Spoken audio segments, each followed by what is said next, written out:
participated in movements. I was supposed to actually go to Selma, for the Bloody Sunday demonstration, which was March 7th of 1965, which happens to be my birthday. And I was supposed to go to Selma, but one, it was my birthday, and two, I was dating a woman at Spelman. So I got sidetracked a little bit and didn't go, but that's pretty much in a nutshell the long and the short of it, Let's talk a little bit. You okay? Yeah, I'm good. I'm Let's talk a little bit about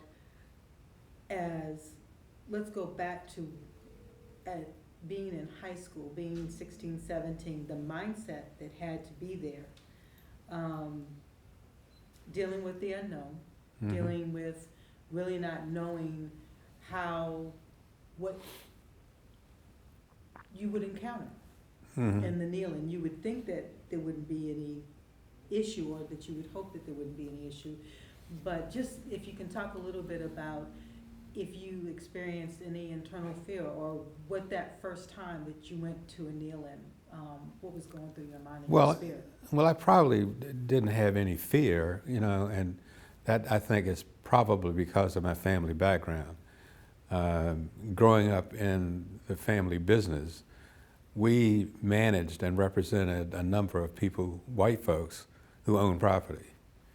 So, for an example, Johnny Isaacson and I, who's now senator, Johnny Isaacson and I knew each other when we were kids, because his father, Ed Isaacson, who started Northside Realty, and my father were good friends.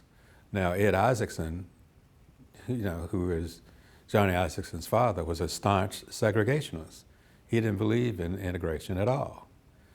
But he and my father got along. We had a special kind of relationship, and that was, we would exchange Christmas gifts at each other's houses.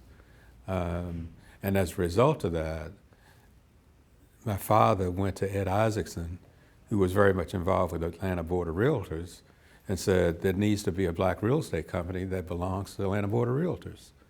Because the black real estate companies were part of the Realtors, which was the Empire Real Estate Board, which was an all-black board.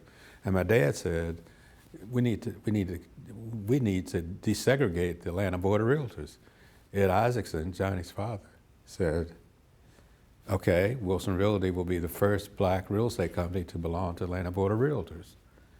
And that's what happened. He said, but the condition is, telling my father, but you have to be on the membership committee.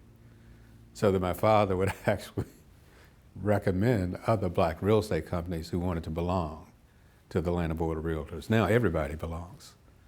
So I said all that to say that I had been around white folks all since I was a young person, So there was no fear of me walking into a white church necessarily, because I had interacted with white folks, most of my life, most of my childhood.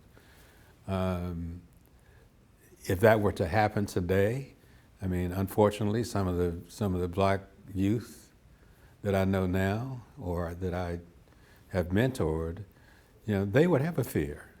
They would have a fear of being harmed, because of what's been happening in the country. This whole Black Lives Matter movement, is something that demonstrates the fear and the frustration that black youth have in dealing in this environment. So to answer your question, I didn't have any pent-up fear of going into a white church. Is there an incident that you remember that still kind of has a particular meaning, the same meaning for you today? If someone, if there was something done to you personally, or that you saw something happen to another human being in dealing with the fight for civil rights? I remember getting beat up by an Atlanta policeman and taken down to the Atlanta Police Headquarters on Decatur Street and being beaten down there, and the result of it was, the shoe polish on my face was from that police officer's foot, and my dad had to come, get me out of jail, and we, that was a consequence.